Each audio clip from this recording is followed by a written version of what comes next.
So Archibald is here. There we go. Can you confirm seeing Monsieur Demir in the hall this evening? Zachariah, yes. I was on my way with a bottle of whiskey to the Major. He shouted a rather ignorable greeting to me and asked for directions to the bathroom. We didn't see the whiskey, did we? I presume you showed him the way? Aye, detective. I showed him to the hall bathroom. I didn't think it was wise to attempt the stairs, not in that state.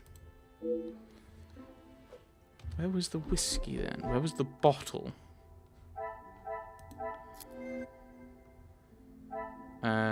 So that's been covered. Okay, so that's the connection. Order and method. What? That is the way to solve the problem. How is that not the connection? That the absence was covered, but he went missing? Because that's the only... Oh, briefly missing. It's that one I need. Magnifique. Archibald confirms Zachariah's movements out of the salon, however brief. Things are beginning to become clearer. Gideon, Zachariah, and Margot were on the salon, at least for some time altogether. Surely someone else is to blame. Even with some minute differences in stories, the guests all confirm each other's alibis. It's not the outcome I was expecting or hoping for. Okay. So it wasn't any of them who did the killing.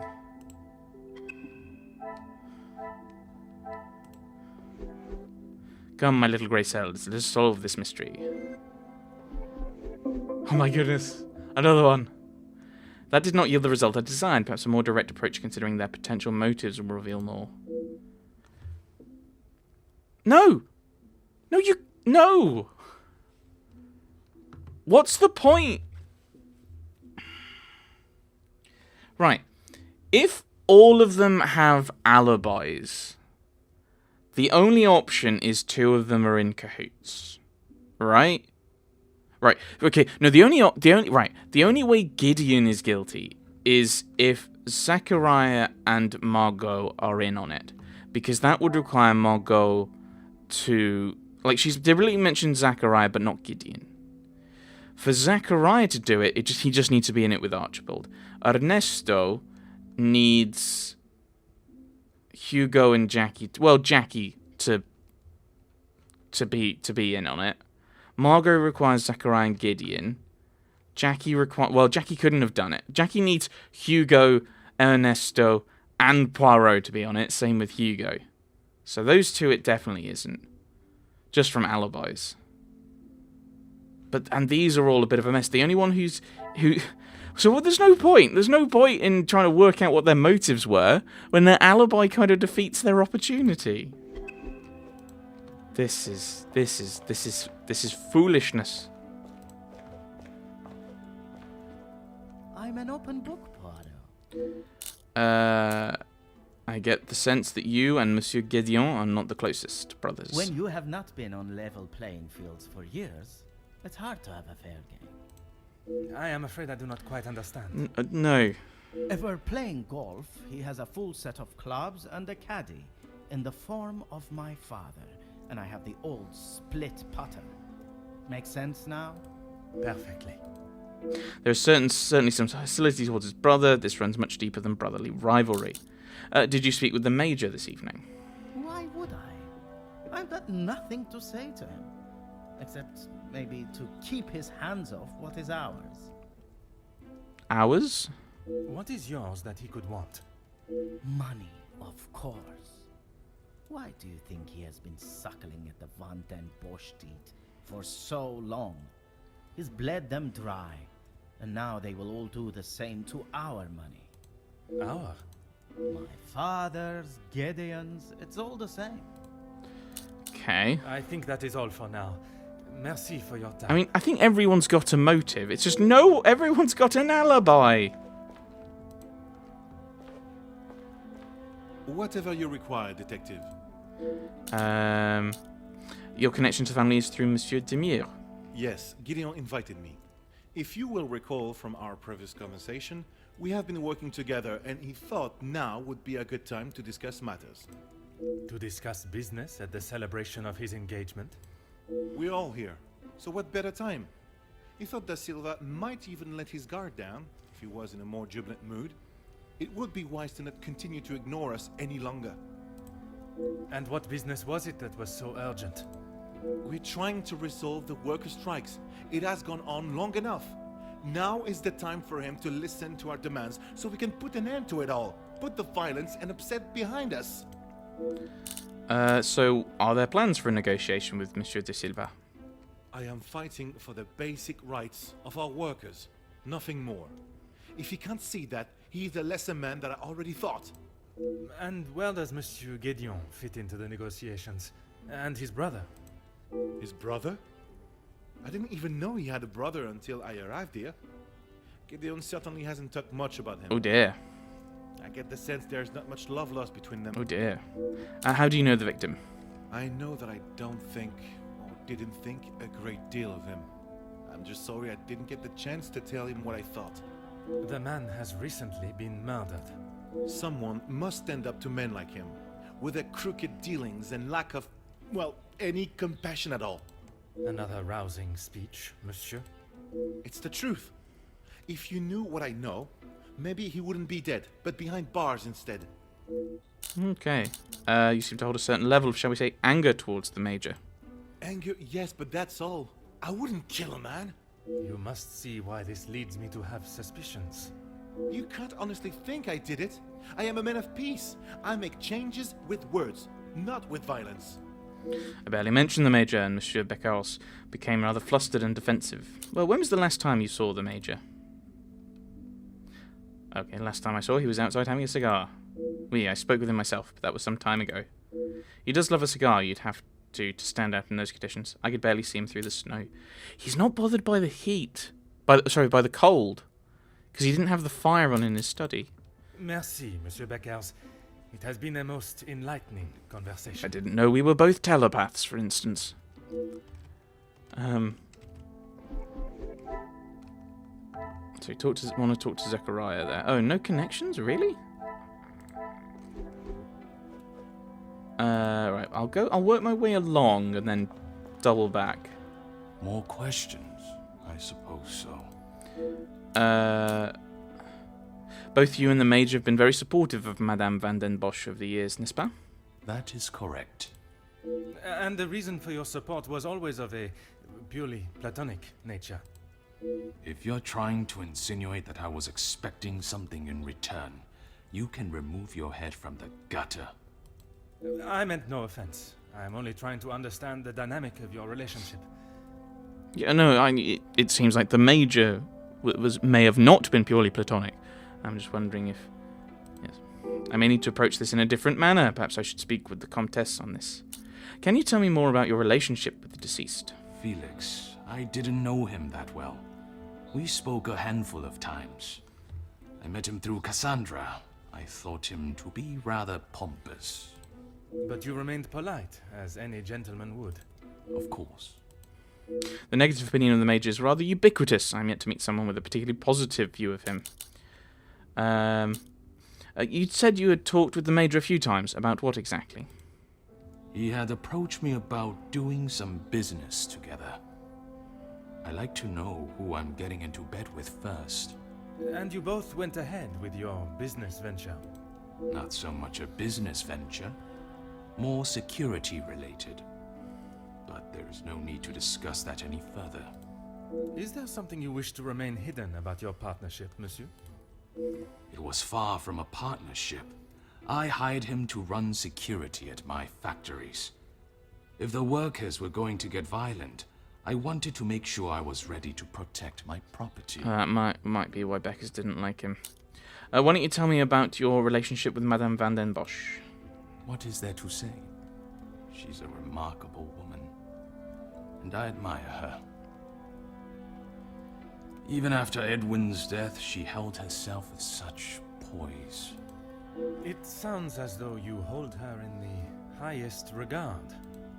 And why shouldn't I? Women these days could take a leaf out of her book on how to present themselves.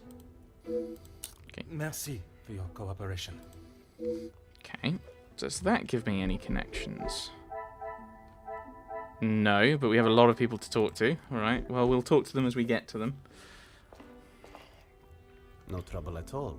How can I help?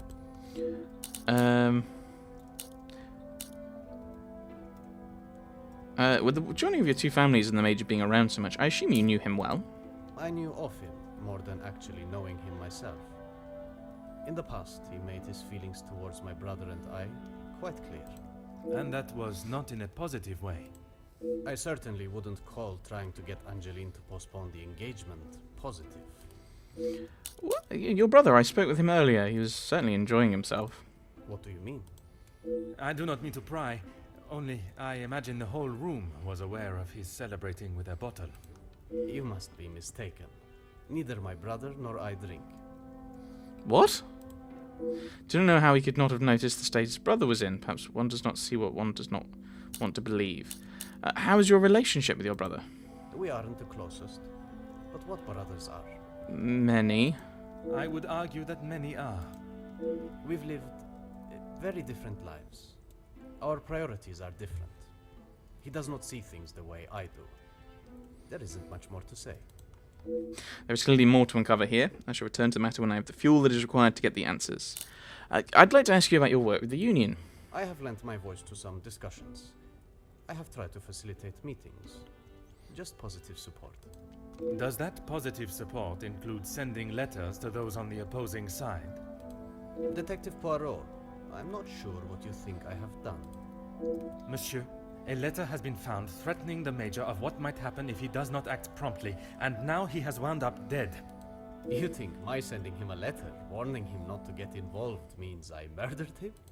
At this time, it is certainly reason for me to be suspicious. I have been funding the strikes, Detective. These men deserve fair treatment, and a wage that fits the hard work they undertake every single day. The Major didn't see that. All he cared about was the money for his services, and that is all I care to discuss. It appears Monsieur's letter is at least written with noble intentions, but he's still hesitant to talk more on the Major's association. If you would be so kind as to stay here, I may require your help further. Okay. Margot, Jackie, and Zachariah. I am all yours, detective. Did you ever speak to the Major about how he treated Madame Van den Bosch? Why would I actively choose to speak to that wretched man? You were quite adamant of your protection of Madame. If he was as awful as you portrayed him to be, there must have been some words spoken, or perhaps written? He was quite aware of how I felt towards him, and the lengths he has gone to remain close to the family. That is all that needs to be said. I must admit, I would not want to be on the receiving end of your tongue's wrath, Countess. Wise thinking, detective. You explained the Major was trying to remain close to the family, but not why. He was a disgusting leech that was driven only by money and power, like most men. Okay. I can assure you not all men are concerned with such egotistical wealth. That may be, but they are few and far between. I believe you are a special case, Detective Poirot. Most men are. A special case. Dear. It is not the first time I have been described in such a way. Embrace the compliment, Detective. You have set yourself apart from the horrid crétins that seem to somehow make their way into positions of authority and power. And that is what the Major was doing? Using Madame Van den Bosch as his ladder to the top? You are finally seeing the man he was. A weak and self-indulgent social climber. The Comtesse has certainly opened my eyes to the Major's true ambitions with the Van den Bosch family. I wonder if Madame herself is aware of his greed and hunger for social recognition. I'm sure you've noticed Madame Van den Bosch's absence. I imagine she would have shed a tear for him, but she should not waste any more. You don't think she would? Or you don't want her to? I have made it quite clear what I think of that man. Indeed. Alive or dead.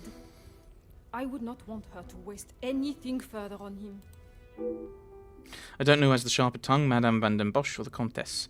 Certainly a close race for first place. And what of Madame Van den Bosch and Monsieur de Silva? What of it? Do you believe there was something more to their friendship? As I have said, detective, I am not one to gossip. But I would not even consider your name and that word in the same sentence. Because it is not gossip when it's the truth. I don't think that's true. I'm not sure that it's exactly correct, but the Comtesse has made a bold attempt to justify her wagging tongue. Why else do you think he would stay around for so long? Yes, he was a friend and partner to the Viscount, but it is plain to see it is Cassandra's partnership he longs for. Right. Merci, Comtesse. If I have any further questions, I shall be sure to come and find you. Okay. Right, let's chat with Jackie, and then we'll You came to the right place. check things out. What do you need? What did you know of the victim? I know that he was not the good and honest man he liked to think he was. I'm shocked. In what sense? If you spoke to him for longer than 5 minutes, you'd know. I've met people in dark alleys I trust before him. And on the occasions when you did speak with him, what was discussed? I'm sorry, Poirot. If you're looking for a deep-seated secret between me and him, you're going to be disappointed. Mademoiselle Conrad is wise to the nature of this question. She knows exactly what and what not to say. This nut may be harder to crack than first expected.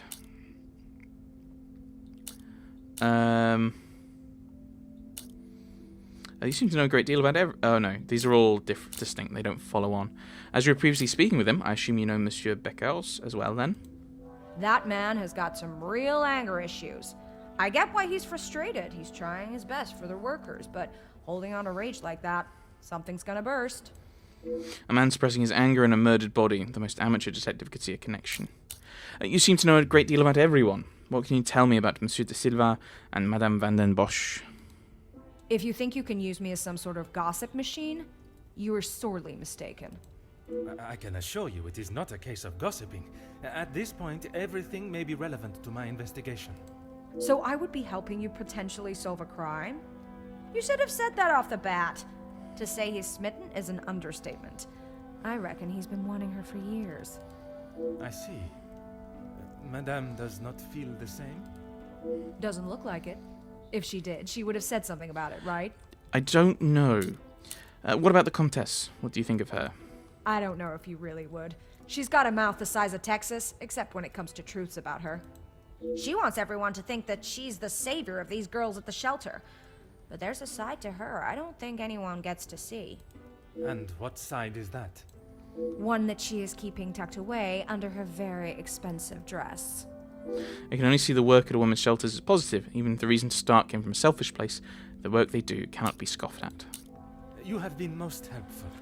I request you do not go too far. Merci. Okay, so now we've gone round everyone.